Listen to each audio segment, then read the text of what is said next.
l'intelligence artificielle, c'est une sorte de révolution anthropologique, hein. Il y a un avant, un après, donc le fait qu'on veuille qu'elle dure est évidemment légitime. On peut imaginer des scénarios où à très long terme, on n'ait plus l'énergie pour la faire fonctionner, par exemple. Et donc il faut veiller dès la conception à ce qu'elle soit durable. Il y a des scénarios de science-fiction, comme dans Dune, célèbre roman, où on a une civilisation qui est là en 2000 ou 10 000, je ne sais plus combien, et il n'y a plus d'ordinateur, plus d'informatique, plus d'intelligence artificielle. On est passé à autre chose, à une espèce de dopage chimique. Je ne crois pas que ce soit ce qu'on veut. Donc quand on fait une révolution comme celle-là, on doit se soucier de l'avenir à long terme qu'elle prépare. Ensuite, il y a la question éthique. On en parle beaucoup, il y a des comités qui se saisissent de ces questions, mais il faut s'entendre sur ce qu'on appelle l'intelligence dans l'expression intelligence artificielle. Parce que le mot intelligence vient de l'anglais, et en anglais, intelligence, c'est gestion des données, traitement de l'information. Ça n'est donc pas le mot qui désigne ce qu'en français on appelle l'intelligence, qu'on traduirait plutôt en anglais par cleverness. Autrement dit, l'intelligence artificielle est capable, grâce à des moyens numériques, de traiter beaucoup de données et d'inférer à partir de ces analyses des lois générales, des corrélations, qui peuvent être très intéressantes et qu'on ne pourrait pas trouver autrement. Mais la vraie intelligence, au sens français du terme, c'est aussi la capacité d'exercer un esprit critique, c'est aussi la capacité d'expliquer comment on est arrivé à un certain résultat, et donc d'expliquer ce par quoi on est intelligent. Et donc ce qu'on peut demander à l'intelligence dite artificielle, c'est de nous aider, nous les humains, à être plus intelligents. Et en même temps, veiller à ce que certaines dérives qu'on voit déjà se produire ne violent pas les lois éthiques qui pour nous sont les plus fondamentales. Et donc il faut la surveiller un peu comme le lait sur le feu. Ben écoutez, moi j'ai vécu comme vous le confinement, et je pense que le confinement a montré de façon parfaite l'ambivalence du numérique en général. Grâce à lui, on a pu prendre des nouvelles de ses proches sans risquer de les contaminer, sans risquer de s'infecter. On a pu être soigné par la télémédecine, on a pu apprendre par le téléenseignement, on a pu travailler par le télétravail. Et donc le numérique nous a rendu énormément de services qu'on a, pour beaucoup d'entre nous, vraiment découverts. Et on voit bien que si on n'avait pas eu ces services, le confinement aurait été une expérience beaucoup plus difficile. Mais dans le même temps, on a vu certains reproches qui sont déjà faits à l'IA, par exemple, le fait que, et ça c'est un constat qui est vieux comme le monde, notre cerveau n'aime pas être contredit. Voilà. Et donc, on a, en quelques clics, la possibilité de créer ce que j'appellerais un chez-soi idéologique, rassemblant des gens au sein d'une communauté numérique qui pensent la même chose, qui s'informent de la même façon, ce que les algorithmes vont repérer, et vont donc alimenter cette communauté en informations, en articles, en vidéos, qui vont dans le sens de ce qu'elle pense déjà. Penser au sens humain du terme, c'est dire non à sa pensée pour voir si elle est capable de réagir à ce qui vient la contester. Et donc, on voit se former des espèces de bulles comme ça, qui rassemblent des gens qui sont d'accord entre eux. Et dans certains cas, les valeurs que défendent ces communautés apparaissent à ceux qui les constituent plus importantes que les valeurs du contrat social. Et c'est ainsi qu'on peut être très militant sur Internet, dans une communauté militante. On est donc engagé politiquement d'une certaine façon qui est sectorielle, mais on ne va pas voter. Voilà. Autrement dit, les valeurs qu'on défend sont plus importantes que les valeurs générales du contrat social. Et le numérique, si on n'y prend pas garde, peut constituer ou peut aider à former ce que Tocqueville appelait des petites sociétés, dont il disait qu'elles étaient la plus grande menace pour la démocratie, parce que ce sont en fait des clans qui sont sûrs d'eux, qui ne communiquent pas avec d'autres clans, et qui font que la société pourrait avoir tendance à se balkaniser. Et donc, une des choses qu'on doit garantir, peut-être au niveau de la conception des algorithmes, ou peut-être au contraire au niveau de la législation, on doit empêcher qu'il y ait trop d'enfermement rendu possible par le fait que notre cerveau n'aime pas être contredit. Ça a toujours été vrai quand on était de gauche au XXe siècle, on ne lisait pas le Figaro. Quand on était de droite, on ne lisait pas Libération. Et cette tendance qui est naturelle, elle est accentuée et rendue encore plus voyante par les algorithmes.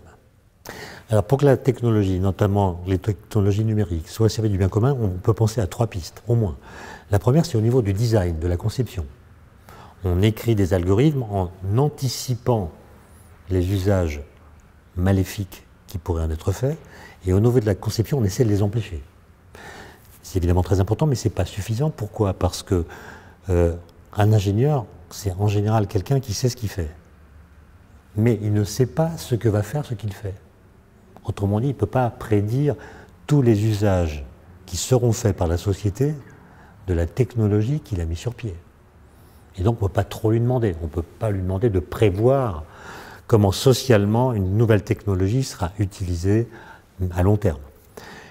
Ensuite, il y a la législation. Si on voit qu'une dérive se produit, eh bien, il faut agir par la loi pour empêcher que cette dérive se prolonge. Mais ça suppose qu'on ait une bonne compréhension des algorithmes pour savoir comment les corriger. Bon. Et puis, il y a, comme vous le dites, une troisième piste qui est l'éducation. On apprend aux élèves, aux étudiants, et puis finalement à tous les âges de la vie, puisque ça concerne toutes les générations. On apprend ce que c'est, comment bien l'utiliser, avec une réserve qui est que c'est très difficile d'exercer son esprit critique vis-à-vis d'un avis rendu par l'intelligence artificielle. Parce que l'intelligence artificielle n'est pas assez intelligente pour nous expliquer comment elle est arrivée aux conclusions qu'elle nous propose. Quand vous lui montrez une photo de chat, elle reconnaît un chat, non pas parce qu'elle a le concept de chat dans la figure, mais parce qu'elle a vu des millions et des millions de photos de chats, et par comparaison, elle en déduit que cette photo est celle d'un chat. Et vous voyez, si un logiciel, par exemple Waze, qui vous dit quel chemin vous devez suivre pour rentrer chez vous, un jour, par exemple, le logiciel va vous recommander un itinéraire qui n'est pas l'habituel. Mais il ne vous dit pas pourquoi. Donc soit vous lui faites confiance, soit vous ne lui faites pas confiance. Dans les deux cas, ce n'est pas très grave, parce qu'au pire, vous perdrez 10 minutes sur votre temps de parcours. Mais on peut imaginer des situations où on a besoin, pour faire confiance à l'avis de l'IA, de connaître les raisons, les arguments qui l'ont conduite à proposer telle solution plutôt que telle autre. C'est là que le travail des chercheurs devient très important, ceux qui travaillent sur ce qu'on appelle l'explicabilité, qui vise à rendre l'IA plus transparente qu'elle est, en essayant de faire ressortir les mécanismes numériques, calculatoires, qui amènent un logiciel à proposer tel avis dans telle situation plutôt que telle autre. Écoutez, il y a un point qui me fascine en ce moment, c'est ce qu'on appelle les chatbots ou les agents conversationnels. Vous savez, ces voix qui vous parlent ou ces textes qui sont produits par des robots qui sont éduqués pour répondre à des questions qu'on leur pose. Et j'ai trouvé une application qui, à partir de 3 ou 4 mots qu'on lui indique, est capable de produire un texte qui est dans la continuité de ce début de phrase, ou bien qui est capable de répondre à une question qu'on lui pose à partir d'un traitement intelligent de tout ce qui a été écrit sur le sujet. On indique la taille du texte qu'on souhaite, et par exemple, avant de venir ici, j'ai demandé à cette application, est-ce que l'IA peut devenir éthique? Et le logiciel m'a produit un texte de 15 lignes, qui est la taille que j'avais demandé, parfaitement argumenté. Et ce texte n'a été écrit par personne. Il n'y a pas d'auteur. Et pourtant, il ressemble à une pensée argumentée. Et donc c'est fascinant de voir qu'un texte qui semble rationnel a pu être produit sans avoir été pensé, puisque la machine qui l'a délivré ne sait pas dire ce que signifie ce qu'elle a écrit. C'est quand même fascinant. Et donc la question est, est-ce que parmi tous les textes que nous lirons, de plus en plus seront écrits par des robots? Et comment pourrions-nous, nous, faire la différence, sachant que ces robots sont éduqués à partir de nos propres écrits? Donc ça, je trouve que c'est une sorte de mise en abîme incroyable. Et puis il y a la question du travail. Voilà, il y a les robots qui s'installent dans les entreprises, qui font des tâches répétitives le plus souvent, mais qui ont tendance à devenir de plus en plus sophistiquées. Et du coup, qu'est-ce qui nous reste? Et on voit qu'il y a une dérive possible qui est que si on coupe en tranches le travail humain, il sera d'autant plus facile de le robotiser. Or, si on veut que notre travail nous contente, produise en nous de la fierté, de la satisfaction, ça suppose qu'on soit capable de dire quelle part on a joué dans l'exécution de tel ou tel travail. Sinon, on a l'impression d'être marginalisé par les machines qui feront les choses à notre place, et on éprouvera ce qu'un philosophe intéressant à lire aujourd'hui, qui s'appelle Günther Anders, appelait dans les années 50 la honte probétéenne. C'est-à-dire que nous fabriquons des objets, des ordinateurs, des logiciels, des algorithmes qui, dans certains domaines, font les choses beaucoup mieux que nous. Ils calculent mieux que nous, ils jouent mieux aux échecs que nous, ils jouent mieux au Go que nous. On devrait être fiers d'avoir su les concevoir. Mais en même temps, ils nous ridiculisent parce qu'ils ont des performances bien meilleures que les nôtres. Et donc, comment est-ce que les pouvoirs de la technique peuvent être augmentés, produits, sans que notre propre rôle dans le travail soit considéré comme marginal et inférieur? Ça me semble être une question éthique intéressante qui concerne beaucoup de gens. Ben, écoutez, puisqu'on parle d'intelligence, je vous propose qu'on conclue en disant que cet avènement de l'intelligence artificielle, c'est un test à grande échelle de notre intelligence collective.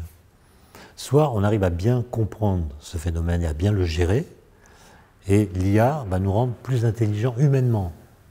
Soit au contraire, on fait les andouilles, et elle pourrait détruire ce qui fait la spécificité de notre intelligence.